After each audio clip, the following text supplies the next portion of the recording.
Saudação internauta, mais um vídeo aqui. Hoje estaremos trabalhando exatamente, fazendo uma espécie de resumo do surgimento da filosofia e também da ciência.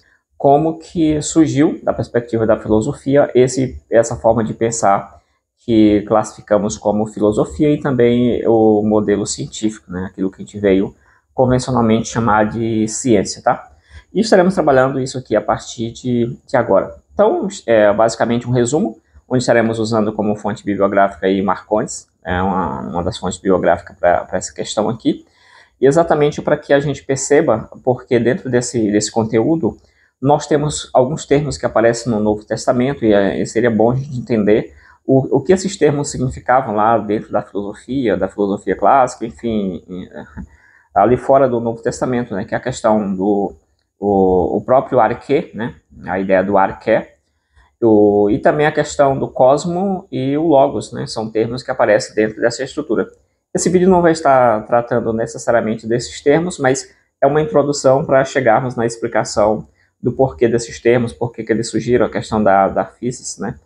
Então é um vídeo interessante, a gente vai passar aí por alguns tópicos bastante interessantes para a gente compreender essa história. E vamos lá, então quando a gente parte para o surgimento do pensamento filosófico, né?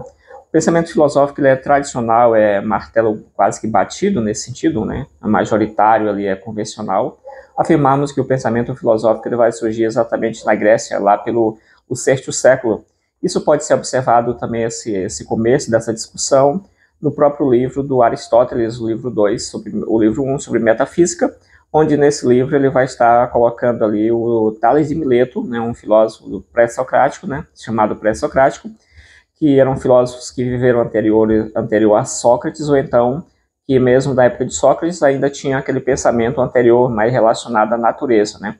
Então esses filósofos são chamados de pré-socrático. E aí o Aristóteles nesse livro coloca aí o Tales de Mileto como sendo o primeiro filósofo, tá?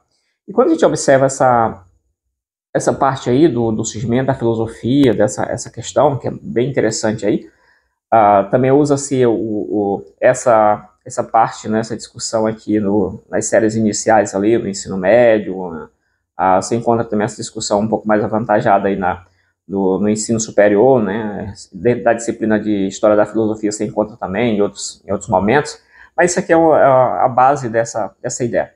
Então, a gente poderia se perguntar, por exemplo, o que existia de especial nesse pensamento grego, né, e outra pergunta que a gente poderia fazer, por exemplo, é a seguinte: por que outros povos, por exemplo, pensavam, né? Ou não existia pensamento antes do grego? Porque a gente fala que a filosofia vai surgir com os gregos, né?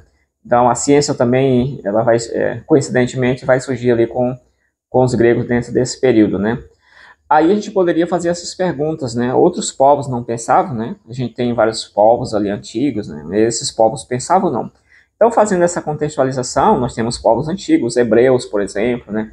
Os hebreus também tinham lá a sua forma de explicar. Então, todos esses povos antigos, os chineses, né? Todos esses povos antigos aí, eles vão ter a sua forma de explicar o mundo, né? Explicar aquilo que se apresenta diante deles, que a gente chama de, dependendo do contexto, de realidade. Então, vários povos, os egípcios também, cada um deles tinha uma forma peculiar de explicar a realidade, né? Todos eles aí, os babilônicos também, todos esses povos aí. Os persas também, infinito, a gente passaria muito tempo aqui citando povos antigos que tinham também a sua explicação de mundo, tá? Porém, a explicação dos gregos, ela vai um pouquinho além disso aí. Observe que a explicação, dentro dessa explicação da filosofia, essas explicações desses povos usava como elemento ali seres, né, fora da nossa realidade, da realidade humana. E o pensamento dos gregos, eles vão em um caminho diferente de tudo isso aqui. Então, fechando essa parte aqui, né, enquanto que os outros povos, eles pensavam, tinham explicações sobre a origem das coisas, sobre a realidade, explicavam ali, sempre baseado em questão de entidades, né, divindades, assim, os gregos começaram a fazer ciência, né? Começaram a fazer ciência não a partir desses deuses, mas a partir da própria realidade, tá? Beleza, avancemos um pouquinho mais sobre essa parte aqui, o surgimento da filosofia e o surgimento da ciência. Então, esse pensamento filosófico que a gente vai observar, Ele é basicamente uma forma específica, uma forma diferente do homem tentar entender a própria realidade em si, né? O próprio mundo que o cerca. Então, os gregos desenvolveram essa capacidade de explicar o mundo de uma forma específica, né? Então, entender de forma específica, entender de forma diferente essa realidade que o cerca ali naquele momento, né? Então, começou ali, e nesse caso, Tales de Mileto é colocado como o primeiro filósofo aí. Ok, então, o que nós temos aqui? Mesmo existindo já diversos povos, diversas formas de explicar essa realidade, esse mundo, as coisas, os gregos partiram para outra forma diferenciada. Assim, o conhecimento científico vai surgir mais ou menos no sexto século, né, o conhecimento filosófico ali, exatamente com o filósofo aí que já foi citado, e esse é um ponto, né, que vai coincidir basicamente com o surgimento da própria ciência, o surgimento do conhecimento filosófico antes de Cristo, né, o século VI ali, antes de Cristo, vai coincidir com o surgimento da própria ciência ali, pelo menos os primeiros passos da ciência. Aí nós temos uma questão interessante que a gente já colocou aqui, mas não aprofundou, que é exatamente o pensamento mítico. Então, todo pensamento, o pensamento daqueles povos antigos é classificado dentro de uma estrutura chamada de pensamento mítico, né? Então, você tem um pensamento mítico. O que seria basicamente o pensamento mítico, né? Seria exatamente a forma como um povo ele vai explicar aquela realidade. Como que o determinado povo explica exatamente essa realidade, aquilo que a gente chama de o pensamento mítico, tá? E esse pensamento mítico, né, a forma, né, o jeito como cada povo vai explicar a sua realidade, aquilo que se apresenta diante deles. E a gente poderia pensar o que seria essa tal de realidade em que essas pessoas vivem. Por exemplo, explicar o mundo, a origem do mundo. Né? Aí seria um ponto explicar como surgiu o mundo. Cada um tem uma explicação, né? Como funciona a natureza, né? Como que funciona a natureza, os processos naturais, como que eles funcionam, né? Quem controla esses processos? São divindades ou não? São processos naturais, enfim. E aí você tem, por exemplo, o surgimento desse povo. Como que esse povo que pensa agora, né? Como que esse povo surgiu? Cada povo vai dar a sua explicação dentro dessa estrutura mitológica, né? Ou seja, a gente veio de outro lugar, de outro planeta, a gente veio de um deus, de uma estrutura assim, de um ente, enfim, um anjo, enfim. Vai ter uma explicação baseada geralmente em elementos externos à própria realidade deles, ou seja, alguém que não pertence àquela realidade deu origem a essas coisas aqui, né? Tudo que a gente observa tem uma base ali em seres de outra realidade, né? Aí nós temos, dentro disso, por exemplo, quais são os valores que esse povo tem? Esses valores são colocados a partir de qual perspectiva? Isso também vai ser dado aqui através da percepção do mito, né? Então, você já entra aqui, dentro da estrutura do pensamento mítico, você tem a ideia do mito, né? O mito, que a gente já observou muito recentemente, o fulano é um mito e tal, mas mito, ele tem várias definições de mito, e a gente, como está seguindo uma bibliografia aqui, né, a gente vai estar exatamente seguindo uma dessas perspectivas de mito, mas dentro dessa área da história da filosofia, como que surgiu a filosofia e tal, você tem um mito como uma narrativa de caráter poético, né? Essa narrativa de caráter poético, ela tende a recorrer a uma espécie de divindade, uma espécie de deuses, né, por exemplo, e sempre vai também recorrer à ideia do mistério. Então, são elementos importantes para você entender o mito dentro dessa perspectiva. O que é o mito? Seria basicamente uma narrativa de caráter poético, que vai recorrer, né, tende a recorrer a deuses ou então a áreas ligadas ao mistério, tá bom? E exatamente para tentar explicar o real, ela vai recorrer a esses elementos aí. Então você pensando já hoje, né, você deixa de explicar a realidade baseada na realidade, baseada nos elementos aqui, e você passa a explicar essa realidade baseada em outros seres. Então, tudo que temos aqui é resultado exatamente de algum ser, de outros seres, enfim, né, outros seres interferem aqui. Aí, dentro dessa parte aqui, você tem a ideia do sagrado, né, a ideia da magia, tudo está envolvido, o mistério, o sagrado, os deuses, enfim, né, seres que não necessariamente estão dentro dessa realidade. pelo menos no sentido de que, mesmo estando aqui no mundo, esses seres, eles são de uma categoria, às vezes, uma categoria superior, né? Então é isso. Quando você vai para a questão da caracterização do mito, como que o mito é caracterizado, né? Então, a caracterização do mito, basicamente, esse mito ele caracteriza, né? Pelo modo como as explicações são colocadas, são dadas ali. Esse mito vai ser caracterizado, né? Pelo tipo de discurso também que é colocado. Por exemplo, ele precisa de um discurso mais ou menos fictício, um discurso imaginário, que às vezes beira a ideia daquilo que realmente não é real, enfim, né? É mentira, é sinônimo, às vezes, de mentira, nessa pegada. Mas, nesse sentido, o mito funciona como uma narrativa, geralmente uma narrativa oral que os povos usam para explicar a sua realidade, né? Explicar a realidade como um todo ali. Então, seria a ideia do mito. Quando você parte para essa ideia das lendas, que também fazem parte da estrutura do pensamento mitológico, né? do pensamento mítico, né? Na verdade, você tem as lendas e as narrativas. Então, essas lendas e narrativas, elas são parte de uma tradição folclórica, né? Ou seja, não é um indivíduo que cria tudo isso, não é um indivíduo que cria todo esse pensamento. Isso que faz parte de uma tradição folclórica, né, de um determinado povo. Todo esse pensamento aqui, né? As lendas contadas, as narrativas também, cada povo vai ter as suas lendas, as suas narrativas, as suas histórias, para tentar explicar a origem de si, do mundo que o cerca, né, de toda a realidade que é colocada aqui. E aí, quando você vai para essa questão, por exemplo, as lendas e também a ideia das narrativas míticas, elas têm, por exemplo, uma origem indeterminada. A origem cronológica, o aspecto cronológico dessas lendas e narrativas é indeterminado. Por quê?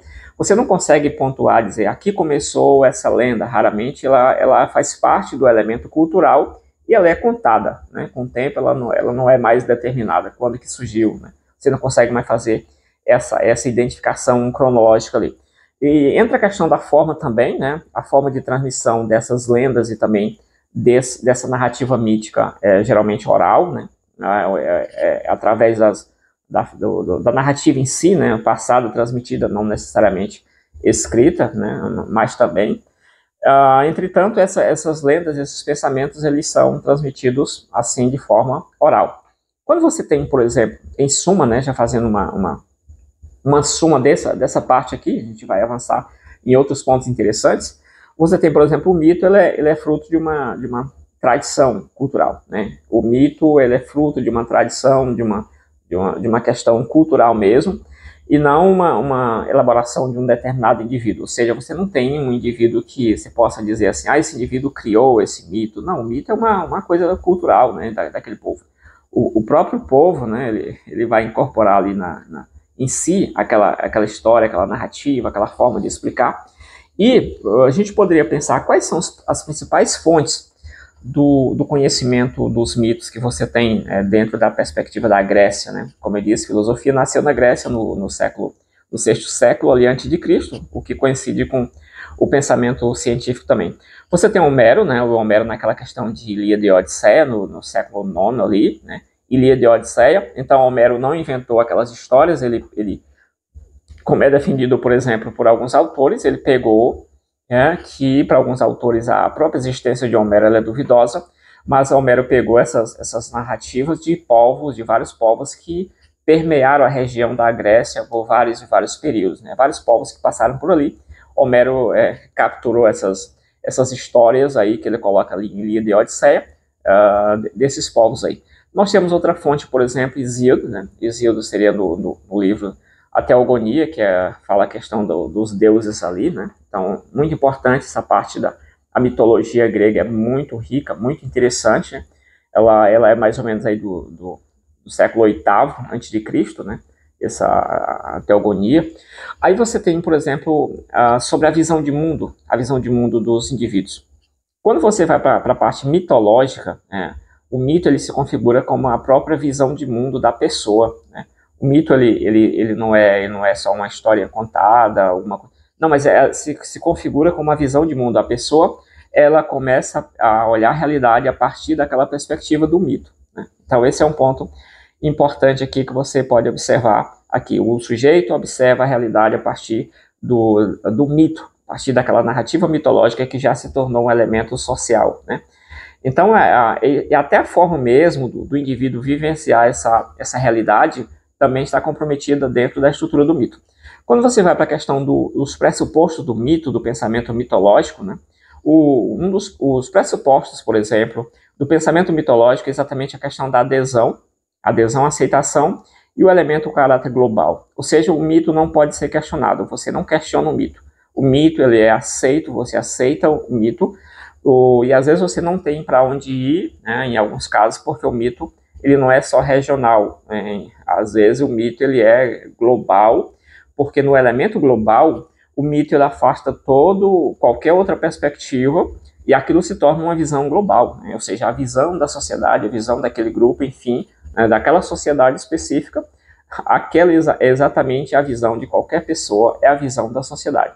Se você não pensar de acordo com o mito, então você está pensando, seria algo quase impossível você pensar fora do mito, né? Isso a gente vai ver um pouquinho mais à frente aí sobre essa parte. Então, esse caráter global do mito é a ideia de que o mito tem essa característica de afastar outras percepções ali, tá bom? Quando você vai pro elemento, né? Então, só fazendo aqui uma observação a mais, quando você vai pro elemento global do mito, em que o mito afasta todas as outras perspectivas de mundo, né, todas as outras leituras possíveis de mundo, da realidade, ele faz com que aqueles elementos que poderiam ser usados para criticá-lo, né, eles sejam eliminados. Então a crítica é removida de alguma forma. Você não pode criticar o elemento mitológico ali, narrativa mitológica, tá? Beleza, então, e a questão da discussão? Então não tem discussão no mito, né, na estrutura mitológica, no pensamento mitológico. Tá, quando você vai ter discussão dentro do pensamento mitológico, significa dizer que aquela sociedade está já em profunda transformação, tá? Isso demonstra exatamente uma transformação, pelo menos inicial, dessa sociedade, tá? Então, o mito, quando acontece a discussão, o mito deixa de ser, ele vai se camuflando, ele vai se avançando mais.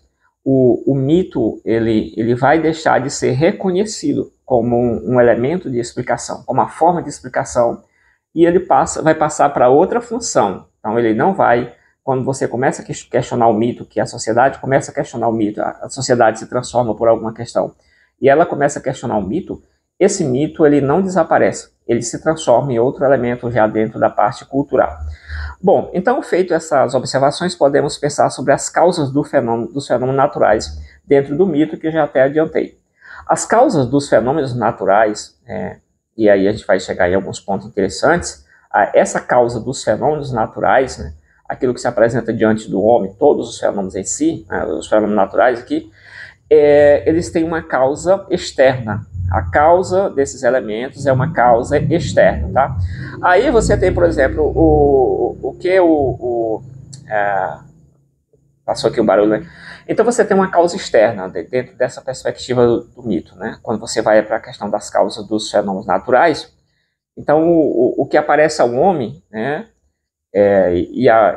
Tudo aquilo que o homem, tudo aquilo que aparece diante do homem, essa questão ela é governada por uma realidade exterior, né?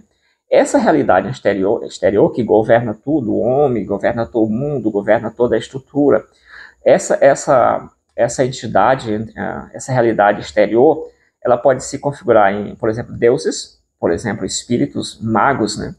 Enfim. E esse governo, né? Esses seres, essa entidade exterior, ou seja, não é do mundo, não é daquela realidade, mas é de fora. Então a explicação é buscada no elemento que está fora. Então, quando a explicação é buscada no elemento que está fora, você está diante de um pensamento mítico, né? Um pensamento mitológico aqui. Então, esses seres, essa entidade, essa realidade exterior, ela governa exatamente o destino da natureza, né? Ela governa o destino do homem, né? Ela governa o destino da própria sociedade. Então o elemento mitológico entra aqui.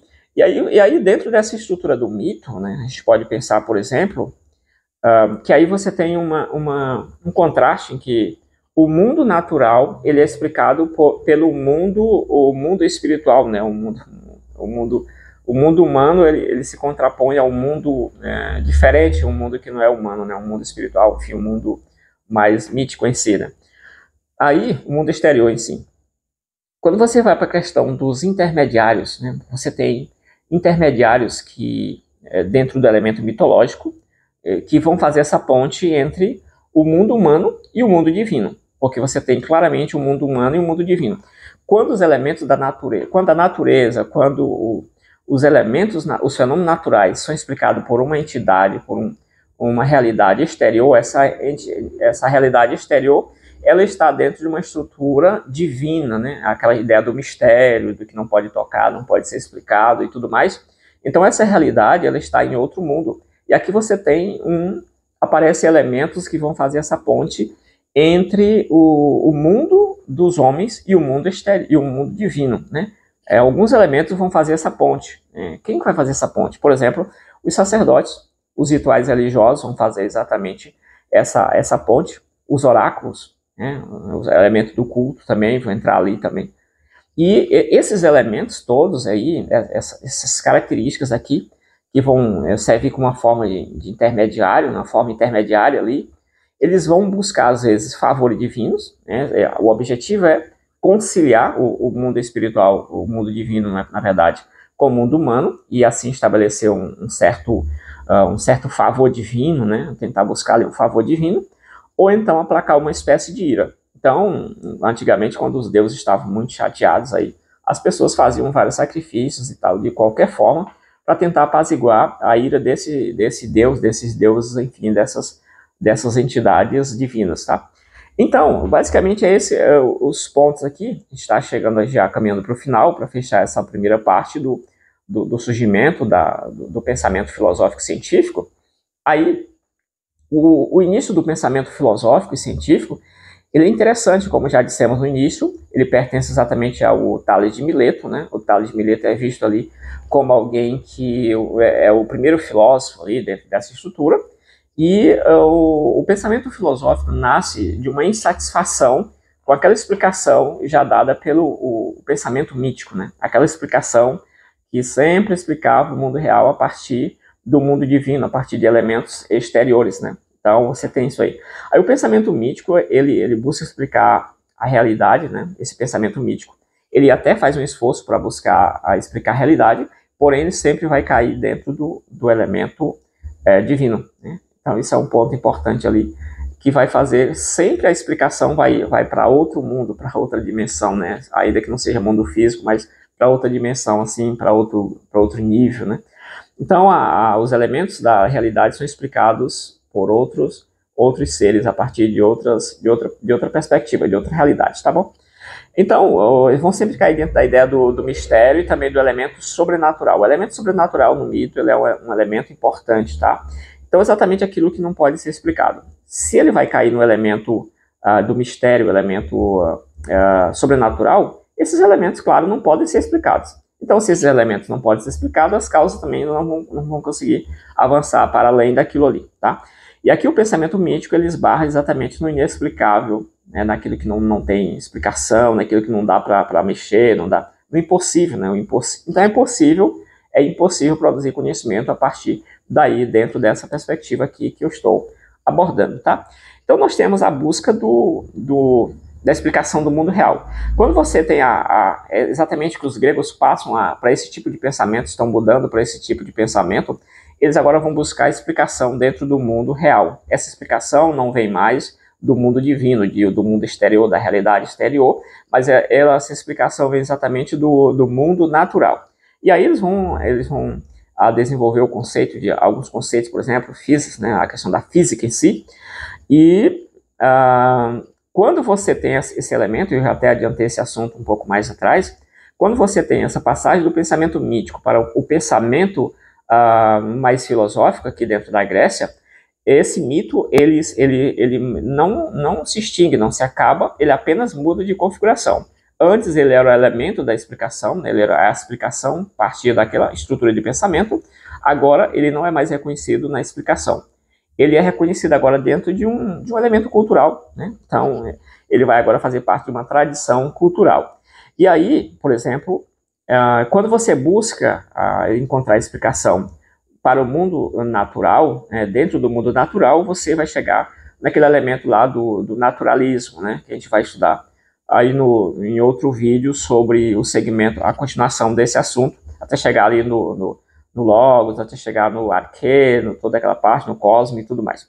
Então, a chave da explicação do mundo, da nossa experiência e de tudo mais, estaria no próprio mundo e não mais em mundos exteriores. E quando nós chegamos nesse ponto, iniciamos aqui o elemento da ciência, né? Exatamente a investigação, onde você vai estar exatamente naquele elemento ainda natural, do naturalismo e do início da filosofia ali, né? O pensamento pré-socrático, e você agora vai trazer todos esses elementos, as explicações exteriores para dentro do mundo real. Então, tudo vai sair daqui. Os problemas estão aqui e esse vai ser resolvido, explicado a partir daqui. Então, basicamente, o vídeo era esse, né? Espero que você tenha gostado. É um vídeo um pouco polêmico aí dentro da estrutura da filosofia, uma área da filosofia, né? E achei interessante também, um conteúdo como o do aula de filosofia também, fazer esse casamento, né? Trazer também essa perspectiva do pensamento filosófico, que é grego, e tentar explicar por que há uma certa diferença entre o pensamento mítico e o pensamento filosófico, né? O que é colocado como sendo um grande diferencial. E aí já chegamos no ponto principal, que poderia ser resumir isso em um minuto, que é basicamente a diferença entre o pensamento mítico e o pensamento filosófico, é que o pensamento mítico busca explicação na realidade exterior, enquanto que o pensamento filosófico busca explicação, essa explicação inicial, o pensamento inicial, dentro do mundo real, né? Dentro da própria realidade que se apresenta ao homem aqui. Então, basicamente, isso aí.